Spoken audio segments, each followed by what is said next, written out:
Greetings, my name is Michael Miller. This is a Michael Miller trademark training video out to you because you're watching. Thank you and welcome.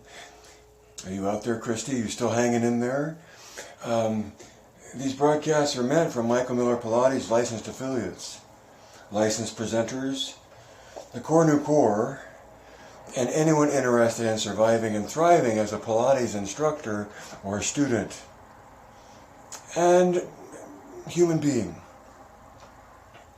Because you can be interested in core new tension and care not about Pilates. So it's worth listening to this broadcast to get a handle on my theory. It's just a theory. My theory that the body is built this way. It's how it engages itself to move through space.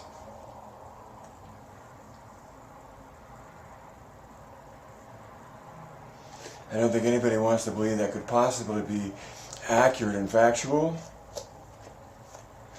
But it's the light that I hold out, and it's up to you. The good thing about that is, Christy, you running with me, Christy? Is that core new tension, one of the two theories that you're learning from me, and I want you to turn around and make money sharing with other people. The first theory is about biomechanics, and that the body engages itself in oppositional rotation between axes.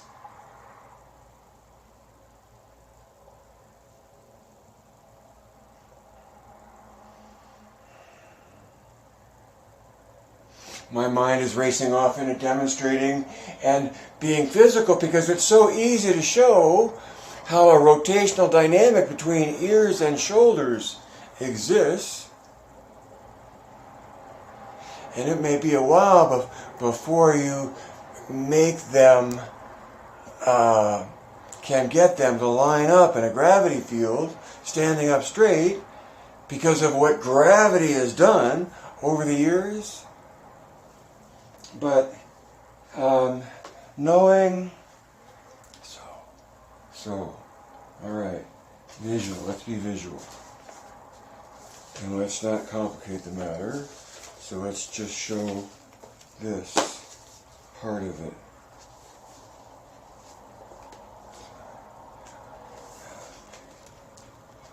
Can you tell that's the spine? There. I should like this better. Just the spine in our body, a major structure, right?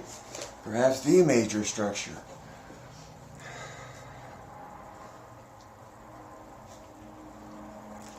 To me, it's so obvious over so many years that all I can do is share with you my enthusiasm and my recognition of what I have believed to be rotational ability at the hips that connects to knees, ankles, and metatarsals as axes of rotation.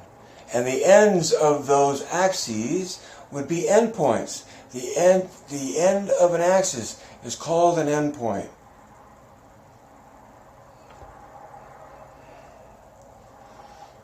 In this theory, the theory looks at, in the core new tension theory, it's saying that it looks at and to me acknowledges that the body engages itself in core new tension, in oppositional rotation between axes.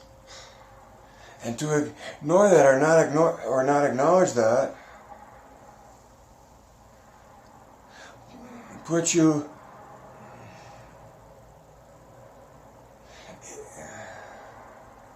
unaware of a point of view that to me corresponds to a sensation, meaning I can feel it. So both these theories come with feelings. And that's, now you may not be able to feel it or want to, but just hearing it go by and being introduced to the notion that you can rotate your arms along a line like this, it's not very hard. Can you see the line? Can you rotate all one way and all the other? Yes. You know? Can we go off into torsion? Well, maybe, but not now. Because fundamentally, in the trunk. The strength of the trunk is in a rotational dynamic to counterbalance the tension that comes out of, good tension, that comes out of the grip at the hips.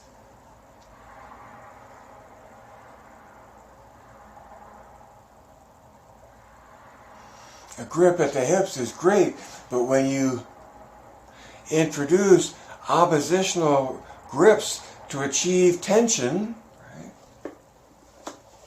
And so why do you want tension? Why do you want tension? Because you're after uniform engagement. Joe's book slipped away. Where'd he go? Here he is. The second thing, contrology develops the body uniformly, comma, more to the sentence, but in MMP, that's the whole basis for recognition of Pilates having to be whole body. Okay? So you have to ask yourself a question. Is whole body real to you? Is that an objective or not? Because to the extent that it is an objective, and it becomes apparent that that is the means that you do something,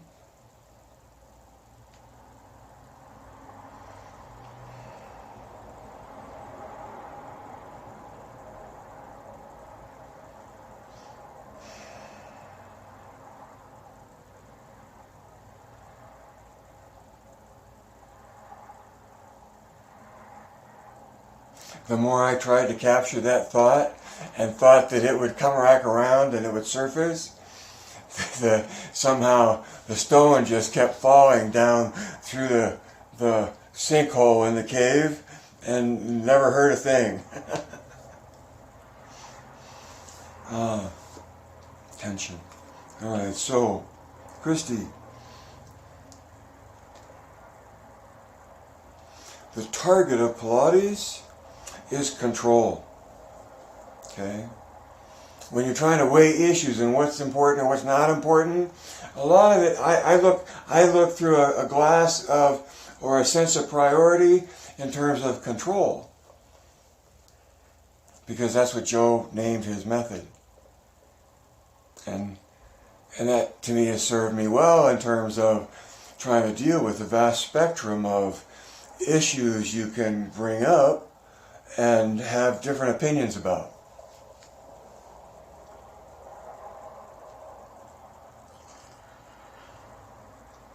Is it learn to tuck and then arch, or do you just hold neutral from the very beginning? It depends. For me, that question depends on how much time it takes, or you're willing to take, or your priorities in what you're introducing for the moment that you're in.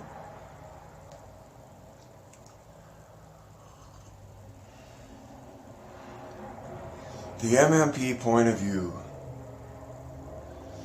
makes the ice easier to skate on, because you can use more of an edge. The edge being, I think, that you understand in terms of when you're after control. What I got off on there was the target is always control if we're after Pilates, and then I fell off the same cliff after that, because the target also I wanted to point to is the second thing in Joe's book, which is contrology develops the body uniformly. And in that regard, when you're after developing the body uniformly, that comes from oppositional tension between axes. And I'm here to tell you, in my opinion, that's just a fact of the matter, and I'm just holding light to the fact of that. I feel that in my body, and I feel that, and I've used that in my instructing other bodies, many of whom are hip to the fact that I had something, or still have something, or did have something to teach that's worth staying aware of or connected to? So, where's my, man, oh, the face mask thing. With the face mask, I was able to do gravity forces, the issue of alignment. You've seen that. Alignment is sensational via tension between 2 points that triggers uniform usage and makes alignment sensational. Now see, what do you have in your teachings that gives you an understanding of a way to engage your body that makes you capable of listening to what you sense and feeling the alignment because of the tension between 2 points? And so, standing up straight is a matter of tuning your tension between endpoints. Because once you leave straight, the next strongest thing to do is move through a curve upon which your ears, shoulders, and hips align. 3 points on a smooth curve.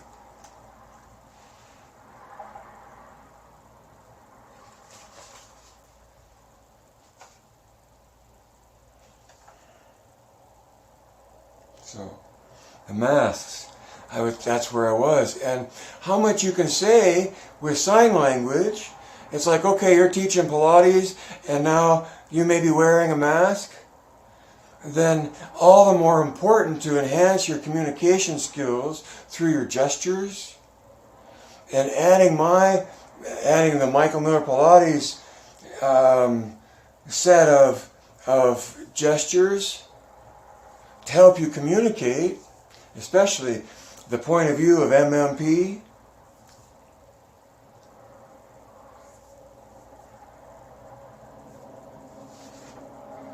So number one, I'm sorry, I'm just so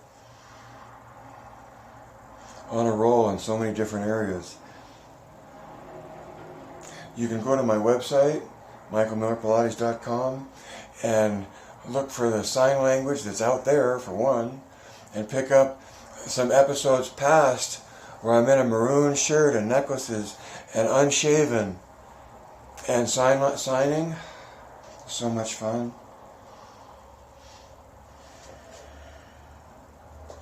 But for my number one topic, my topic of my email in my email to my constant contact group today. And Christy, you got that, didn't you? Embodiment is the ultimate authority. Why is that? What does that mean? Well, to me it means that the embodiment is being in the experience, right? Capturing the experience, even if it just shows up and then disappears. You're focused, and for a brief moment in time, there you were, handling a coordination between your being, probably your moving, your being, your thinking, what's going on in your prefrontal cortex. This is the MMP point of view. And then your spirit, which are other parts of your brain other than your prefrontal cortex, that feed information into your thinking, something other than your mind. See? That may be too limited for you, or not broad enough, or however, naive or simplistic. But that's the MMP point of view, that body, mind, and spirit are encapsulated organically within the body. The broader body being itself, and a distinction being drawn to it from the mind in MMP, meaning the prefrontal cortex, and the spirit within MMP, meaning observing, being connected to your senses that then feed into your thinking if you're coordinating the three of them. See? Someone said on Facebook yesterday, Joe is a genius, and I go, oh yeah. And I think much more of a genius than even he's currently appreciated for being right now.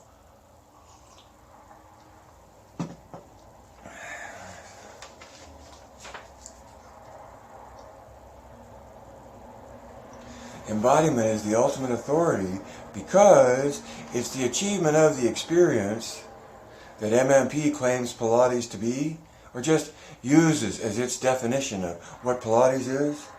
It's an experience. And then it goes right to Joe's book and says, Contrology is complete coordination of body, mind, and spirit. And then MMP takes that to mean being, thinking, and observing. And then as a practitioner of Pilates, and especially as an instructor of Pilates, you know the target. You know the target. Because whatever you do on the intellectual side of things for reasons that are specific to the individual, the target is the complete coordination of body, mind, and spirit. And that's not in some day or not after you've paid that much to go that far and still never really get anywhere, because it would be unprofitable to take out the hypodermic of income. It's like debt. It's never forgiven. It's always diminished.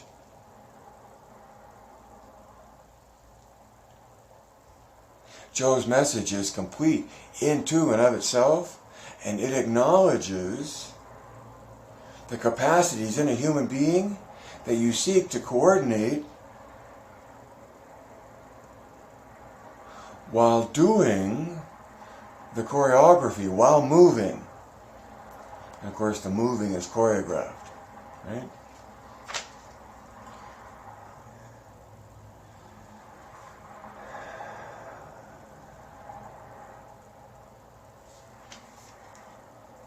And the reason it's the ultimate authority, rather than everybody's smarter than I am, I can tell you that, and yet no matter how smart people are, from the MMP point of view, it's about 3 days till summer, and my email just came.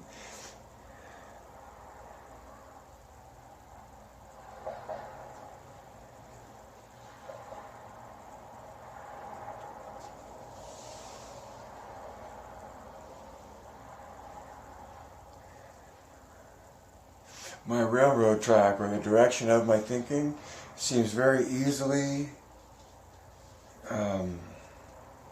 distracted. But when that happens, I usually refer to my image, or rely on my image, that consciousness percolates, and that when I run off a track in an Indiana Jones cargo thing, it seems to usually does circle back and come back to the topic of what I was talking about, and that because Pilates is an experience, thinking will never be an authority that eclipses the essence of what Pilates is, which is the experience.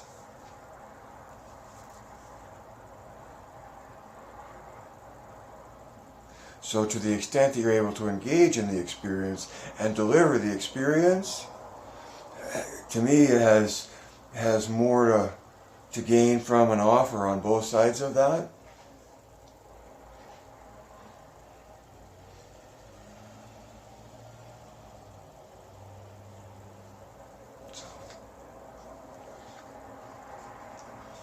Number 2, briefly, Yoda and the cave.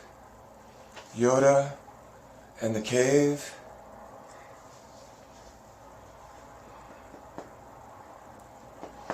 Is a follow-on from embodiment is the ultimate authority, and it's the ultimate authority because you're coordinating more than just your thinking. There's not the authority by itself from the mind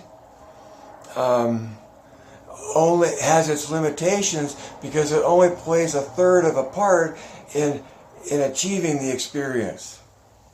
You follow what I'm saying there?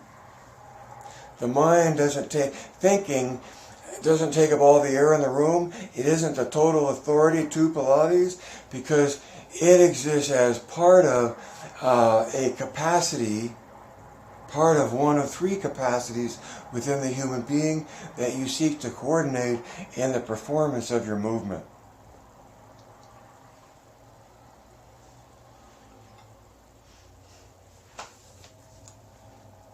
And so when a student dives into their effort, you sort of cue them and they're off and running, and you shut up because you want them to listen to their own sensation.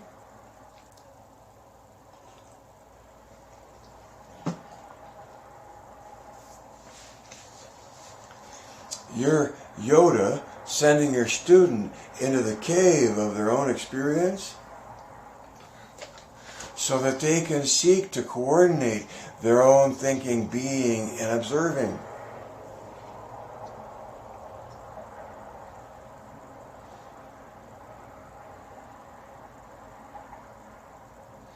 Some teachers use the word notice, or the concept of noticing, or listening to, or observing, or however, right? But I think part of the point being always to heighten one's connection to one's senses. And in playing Yoda and sending your student into the cave of their own sensation, to where they can have a distinction in what they're feeling and find more control or take more control in their movement.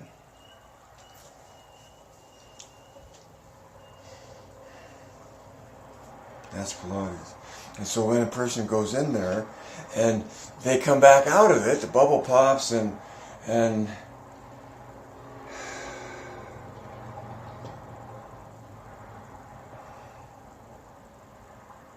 I used to like to tap a person, at least make some kind of tactile connection to make it a feeling, but in these days that's perhaps not advisable. But even without tapping, making note of just through your mask, that's Pilates. Hey dude, that's Pilates. Do you feel that? Where you were focused like that? How you were into that? Let's go back. Let's dive in again.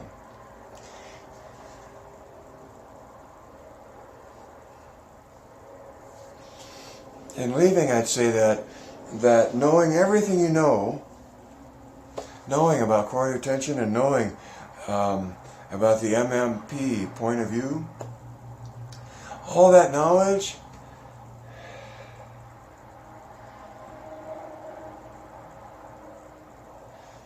how did I say it? The target is still to have fun. Still to have fun. So no matter what kind of knowledge it is, if you're a doctor or psychiatrist or a Jungian therapist or whatever your other experience brings into the picture,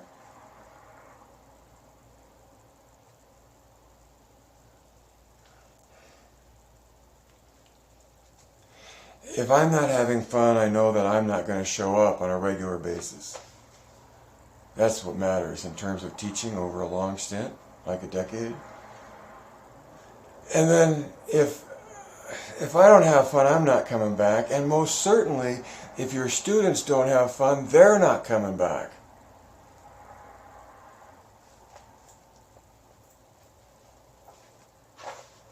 So much of Pilates over the last decade or two has been only to the level of the inexplicable, and then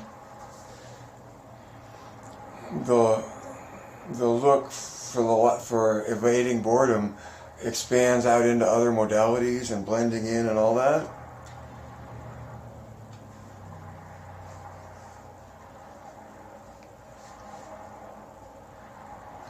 Pilates allows you a clean dive to whatever depth you're capable of in coordinating your body, mind, and spirit.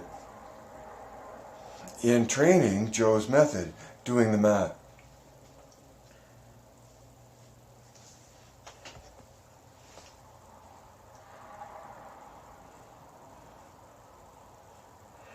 I have an upcoming situation where I'll be without my reformer, and I have a delicious mat, and I've been neglected in doing the mat because for the last, coming up on 4 years at the end of this month,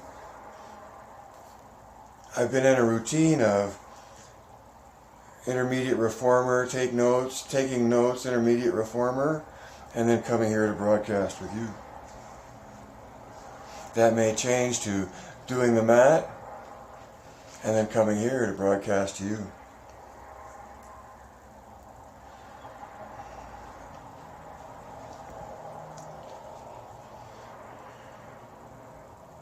Buy a t-shirt. The best thing I can do for you is have you at least own a t-shirt. It may not fit you because you ordered it 2 sizes too small. Order it big. Make it a moo-moo, right? Make it something you cut the sleeves off of, but you have the brand.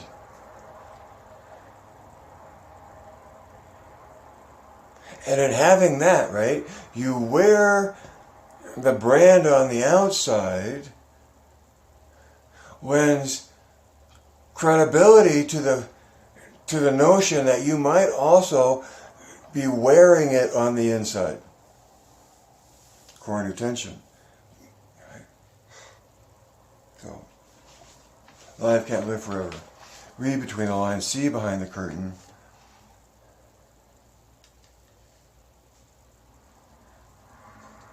Connect the dots. Evaluate points of view. I have a point of view. I have 2 theories. They're just theories, but they're really powerful, and they can really influence your movement.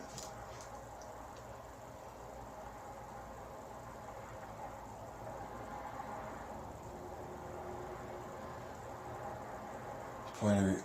Evaluate points of view. Know that MMP is a theory, which is an explanation of what's in Joe's book. And know the distinction between folklore, which is the primary culture of Pilates, which is word of mouth from generation to generation by lineage. Michael Miller Pilates comes from the book and puts you in a direct, in the potential of having an understanding of Pilates that is experiential and comes directly from the guy who wrote the book.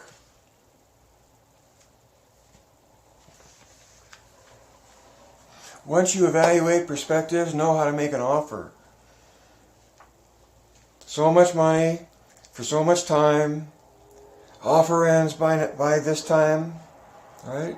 Paid in advance. It's easy. It's easy.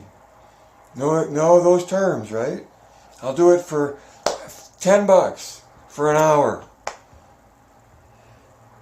The offer expires in an hour or tomorrow or whenever, but just an end to the offer. It's very important. And paid in advance. I think just as important. Just as important. Christopher Columbus and Aretha Franklin.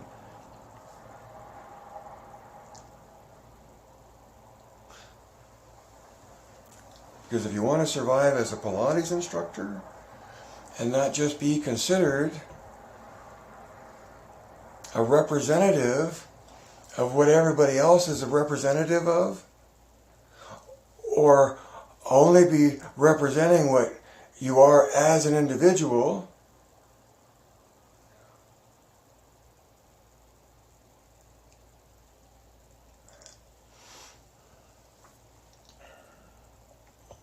so know how to make an offer. Add 2 and 2. Direct your thinking. Direct your thinking, because if you're not somebody, well, if you're not already, somebody else is. But recognize that you, between your own ears, can recognize the difference between thinking, daydreaming, and then directing what you're thinking about. That's what that's about. Direct your thinking. Know the difference between daydreaming and directing your thinking.